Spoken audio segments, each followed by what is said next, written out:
Inicialmente eu vou falar um pouco sobre os antipertensivos, depois a gente vai fazer umas considerações acerca não só dos efeitos colaterais, mas também considerações importantes em relação a algumas pessoas como idosos, gestantes e também em relação à resistência desses medicamentos. Então, o tratamento medicamentoso, de modo geral, ele objetiva, ele tem como objetivo primordial tratar a hipertensão arterial, reduzindo a morbidade e a mortalidade cardiovascular dos pacientes hipertensos, aumentadas, normalmente, essa morbidade e essa mortalidade em decorrência dos altos níveis tensionais, sendo utilizados tanto em medidas não medicamentosas isoladas como associadas a medicamentos antihipertensivos. Assim, os agentes antihipertensivos a ser utilizados no tratamento do paciente hipertenso devem permitir não somente a redução dos níveis tensionais, mas também a redução da taxa dos eventos mórbidos cardiovasculares fatais e não fatais. Em relação à pressão arterial, o tratamento medicamentoso visa reduzir os níveis de pressão para valores inferiores a 140 mm de Hg para a pressão sistólica e 90 mm de Hg para a pressão diastólica, respeitando-se naturalmente as características individuais, a comorbidade e a qualidade de vida dos pacientes. Os princípios gerais que devem ser observados em relação à questão medicamentosa. O medicamento ele deve ser eficaz por via oral, deve ser bem tolerado, ele deve ser administrado do menor número possível de tomadas diárias, com preferência para aqueles com posologia de dose única diária, ou então menores doses possíveis, considerando que muitos pacientes fazem uso de outros fármacos também. O tratamento ele deve ser iniciado com menores doses efetivas preconizadas para cada situação clínica, podendo ser aumentada gradativamente ou associar-se também a outros medicamentos hipotensores de classe farmacológica diferente daquele que o paciente está usando. Então, por isso, deve-se levar em conta que quanto maior a dose, maior os efeitos adversos para esse paciente também. Então, respeitar um período mínimo de 4 semanas para se proceder o aumento da dose ou associação de drogas, salvo as situações especiais. Instruir o paciente sobre a doença, sobre os efeitos colaterais dos medicamentos, isso é fundamental, utilizando de forma cautelosa, de acordo com a prescrição médica, e também sobre a planificação dos objetivos terapêuticos, de acordo com o que foi proposto inicialmente. Considerar também as condições socioeconômicas. Nesse caso, a gente reforça que a maioria dos antihipertensivos, um de cada grupo, os principais de cada grupo de antihipertensivo, já está disponível gratuitamente nos postos de saúde e também em algumas farmácias também disponibilizam, desde que o paciente apresente uma receita atualizada. A classe dos antihipertensivos, os principais, via de regra, são os diuréticos. O mecanismo fundamental deles atua no rim, aumentando o volume e o grau de diluição na urina. Eles depletam os níveis de água e cloreto de sódio sanguíneo, sendo usados principalmente no tratamento da hipertensão arterial, insuficiência renal, insuficiência cardíaca ou cirrose do fígado. Tipos diuréticos que usualmente são usados são aqueles que atuam diretamente nos túbulos renais, modificando a sua atividade secretora e absorvente, e aqueles que modificam o conteúdo do filtrado glomerular, dificultando indiretamente a reabsorção de água e sal. Eles são eficazes como monoterapia no tratamento da hipertensão arterial, tendo sido comprovada sua eficácia na redução da morbidade e da mortalidade cardiovascular. Como antihipertensivo, dá-se a preferência aos diuréticos tiazídicos e similares. Os diuréticos de alça, eles são reservados para situações de hipertensão associada à insuficiência renal e cardíaca. Por ser mais potente, ele tem uma ação mais rápida, mas ele tem umas contraindicações importantes, então que deve ser considerado. Os efeitos indesejáveis desse grupo de tiazídicos seria a hipopotassemia, por vezes acompanhada de hipomagnesemia, que pode induzir a arritmias ventriculares. Hiperessuremia, também podem provocar intolerância à glicose, então muitos pacientes que usam esse grupo de medicamento, ele pode também ter intolerância, modifica o perfil lipídico e também o perfil glicêmico desse paciente. Podem promover aumento dos níveis séricos, de triglicéridos, em geral dependente da dose, que pode ser transitório e de importância clínica ainda não comprovada. Provocam também disfunção sexual. Em geral, o aparecimento dos efeitos indesejáveis dos diuréticos está relacionado à dosagem utilizada. Então, estudos mostram que os diuréticos mais utilizados pelos idosos, que a gente observa que é uma população que tem que ser considerada também, são os hidroclorotiazidos, os furosemidas, a furosemida, mas também são utilizados em menor proporção a amilorida, espirolactona, a cordaliptona, a clorotiazida e a idapamida. A hidroclorotiazida, ela traz o outro grupo que a gente discutiu, os tiazídicos, e a hidroclorotiazida está dentro desse grupo de tiazídicos. O mecanismo de ação dela inibe a reabsorção de sódio no tubo distal, aumentando a secreção dele e a água pelo rim. Atualmente, com os de doses menores de 12,5 a 25 mg, possui um perfil de efeitos colaterais semelhante ao placebo. E quais são os cuidados de enfermagem? Se ocorrer desconforto gráfico, use nas refeições para evitar distúrbios do sono. Administre pela manhã, pois aumenta a eliminação da urina. Orientar também o paciente para sinais de hipocalemia, tais como fraqueza e cãibra muscular. Orientar também uma nutrição rica em potássio, tomate, banana, frutas, principalmente aqueles alimentos ricos em potássio, por causa dessa perda importante que tem. E também previne complicações cardiovasculares, como a AVC e a AM, melhor inclusive que outras drogas. A furosemida, que a gente fala que é do grupo dos medicamentos, dos diuréticos de alça, ele tem um efeito importante em situações específicas, tem ação em todas as regiões do nefro, tubo distal, com predomínio de ação no segmento da alça de Henle. Os cuidados de enfermagem em relação a esse medicamento, administrar nas refeições para evitar desconforto gástrico. Então, logo após as refeições, esse paciente pode tomar esse medicamento. Administrar pela manhã, de preferência, para não perturbar o sono. Tem pacientes que já têm uma insônia, que é usual do quadro dele, o uso de múltiplos medicamentos. Então, tomando de noite, ele vai ter que levantar mais vezes para ir ao banheiro. Proteger a droga da luz, pois pode ocorrer durante o uso dela, a fotossensibilidade prejudica a ação, diminui a ação desse medicamento. Não deve ser diluída durante as 24 horas, deve-se evitar diluir essa droga antes, porque isso diminui o efeito de ação dela também.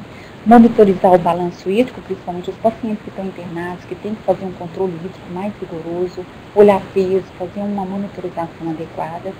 A hidratação, fundamental, porque esse paciente tem uma perda importante, não só de eletrólitos, como de água também, principalmente os pacientes idosos. Orientar a dieta rica em potássio. Orientar também o paciente a levantar-se lentamente para evitar a hipotensão postural, que é muito comum, principalmente nos pacientes idosos. Orientar o paciente para sinais de toxicidade, zumbido, dor abdominal, dor de garganta e febre, que pode ser um efeito colateral importante causado por esse fármaco. Outro grupo de medicamentos também, antipertensivo muito utilizado também, são os inibidores da enzima conversora da angiotensina. O mecanismo de ação dele, fundamentalmente, depende da inibição da enzima conversora, bloqueando assim a transformação da angiotensina 1 em angiotensina 2, no sangue e nos tecidos. São eficazes como monoterapia no tratamento da hipertensão arterial. Também reduz a morbidade e a mortalidade de pacientes hipertensos com insuficiência cardíaca e de pacientes com infarto agudo do miocárdio, especialmente daqueles com baixa fração de ejeção. Quando administrados a longo prazo, os inibidores da ECA retardam o declínio da função renal em pacientes com nefropatia diabética e de outras etiologias. Os efeitos indesejáveis desses medicamentos, a maioria dos pacientes nossos no ambulatorial, eles reclamam muito da tosse seca, é o principal efeito colateral. Um dos que mais incomoda, inclusive, é motivo de suspensão desse medicamento por parte do paciente. Alteração do paladar e reações de hipersensibilidade, as mais comuns, a erupção cutânea e o edema angioneurótico. Indivíduos com insuficiência renal crônica podem induzir a hiperpotassemia em pacientes com hipertensão renovascular bilateral ou com rim único, podem promover a redução da filtração glomerular, com aumento dos níveis séricos da ureia e também da creatinina. Seu uso em pacientes com função renal reduzida pode acompanhar também de aumento dos níveis séricos da creatinina. Entretanto, a longo prazo, prepondera o efeito nefroprotetor dessas drogas. Em adolescentes e mulheres jovens em idade fértil e que não façam uso do método anticoncepcional, é um medicamento aceitável. Agora, na gravidez, o seu uso já é contraindicado, em situações muito específicas que deve ser indicado esse fármaco. O emprego dos inibidores da ECA deve ser cauteloso devido ao risco de malformação fetal. Os mais utilizados, principalmente pelos idosos, é o enalapril e o captopril, seguido pelo lisopril e o ramipril. E lembrando que o captopril, via de regra, é menos aceito por causa do efeito de tosse que ele pode causar no paciente. Então, estudos mostram que geralmente nenhum idoso faz uso de 2 ou mais inibidores da ECA. Em associações com diurética, a ação antihipertensiva dos inibidores da ECA é magnificada, podendo ocorrer hipotensão postural. Então, é fundamental avaliar o quadro do paciente, os outros fármacos que ele utiliza, o quadro clínico atual, para poder prescrever de forma adequada o uso concomitante desses fármacos. O captopril, ele também tem o mesmo mecanismo de ação, impedindo a conversão da angiotensina 1 para a angiotensina 2. Ele também tem uma ação vasodilatadora, porque ele vai atuar também nas bradicininas, reduzindo também a pressão arterial por esse outro mecanismo, além de ser um vasoconstritor. Ele também diminui a resistência arterial periférica, reduz a retenção de sódio e água. Então, ele tem esse benefício, porque também vai ter estimulação a nível do sistema nervoso simpático paralelamente. A indicação dele é na caso de hipertensão, insuficiência cardíaca congestiva e IAM. Os cuidados de enfermagem seria cefaleia, porque o paciente apresenta cefaleia nos primeiros dias de terapia, então tem que ver se o paciente está sendo acompanhado por um clínico para poder ver se a prescrição do medicamento analgésico está adequado. Lembrando que alguns medicamentos, mesmo analgésicos mais simples, como a novalgina, diminui mais ainda a pressão arterial. Então, se é um paciente que já está tendo uma hipotensão ou a pressão está baixando nos níveis adequados, deve-se evitar esses fármacos que ajudam a diminuir mais ainda a pressão arterial. Então, a enfermagem tem que se atentar a essa questão, verificar se o medicamento está tendo um efeito importante, porque a cefaleia pode ser indicativa que o paciente está voltando a ter o aumento da pressão arterial, então a enfermagem tem que atentar para esse fato também. Orientar o paciente a levantar-se lentamente da cama, principalmente nos pacientes que já têm tendência a ter uma hipotensão postural, que pode agravar com essa postura e levantar rapidamente da cama. Comunicar ao médico a ocorrência da síntese para que a droga seja suspensa, no caso do paciente que mantém esse quadro contínuo, mesmo fazendo um controle adequado com o uso dos fármacos. Se ele manter essa hipotensão postural, essa síntese, então tem que ser reavaliada a questão medicamentosa. E orientar também o paciente para evitar locais quentes, exercícios no verão, quando o paciente faz uso de fármacos, ou lembrando que o captopril, via de regra, ele tem uma absorção quase 80% menor quando ele é utilizado junto aos alimentos. Então, tem que ser considerado tomar esse medicamento 1 hora antes ou 2 horas depois das refeições. Administrar por via oral, sempre que ele tem uma absorção rápida, em torno de 15 minutos, no máximo atingindo um pico de 30 minutos. Ele tem um efeito bastante rápido, tanto é que é utilizado nas urgências também. Em unidade básica de saúde, se você não tem outro fármaco, o captopril, mesmo por via oral, ele tem um efeito rápido e indicado. As concentrações plasmáticas máximas são observadas em 1 hora e o fármaco é absorvido rapidamente. A maior parte do fármaco é eliminado na urina, de 40% a 50%, e o restante como os dímbaros de sulfeto de captopril e cisterina, que também tem essa composição associada. O enalapril também faz parte do grupo IECA. Ele tem ação em termos de ação, de mecanismo de ação, o mesmo do captopril. Ele estimula também a secreção da aldosterona, uma substância responsável pela retenção de água no organismo.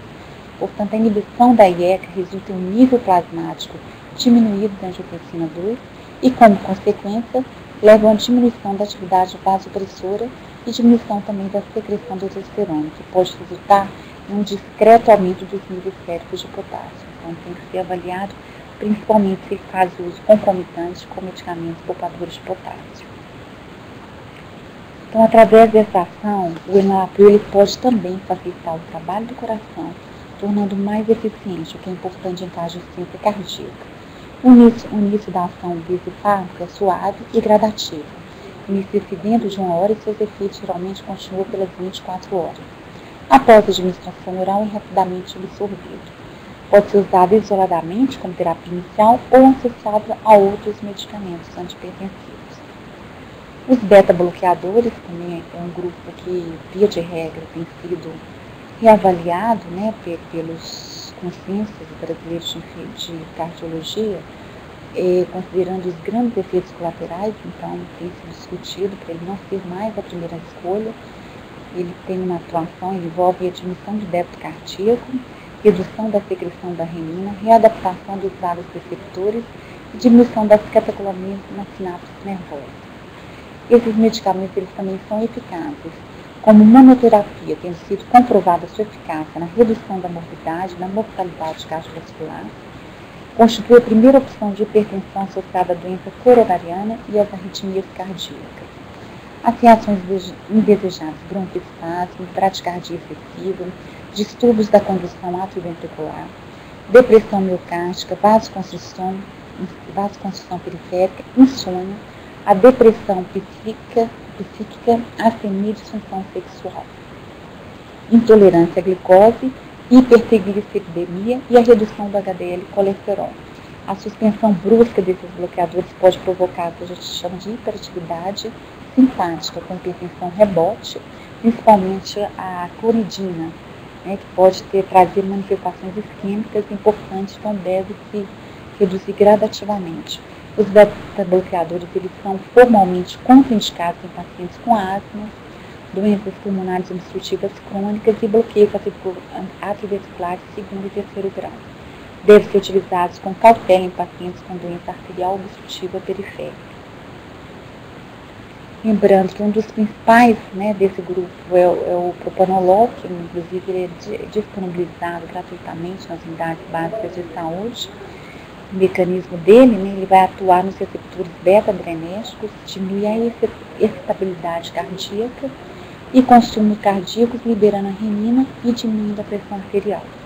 Os cuidados de enfermagem aí fundamentais: administrar com alimentos para diminuir o desconforto gástrico, orientar também o paciente a não fumar e não ingerir bebidas alcoólicas, pois diminui o nível sanguíneo da droga, interfere na excreção também. Comunicar ao médico quando ele mantém esse quadro. Também no caso de sangramento, o paciente às vezes vai ter um quadro de depressão, porque se for pensar, esse medicamento atua nesse sistema nervoso central, trazendo complicações, e a depressão é um dos sintomas que os pacientes mais apresentam na avaliação clínica. Outro quadro importante tem que ser considerado a dispneia, edema de extremidade, bradicardia, confusão, dor de garganta.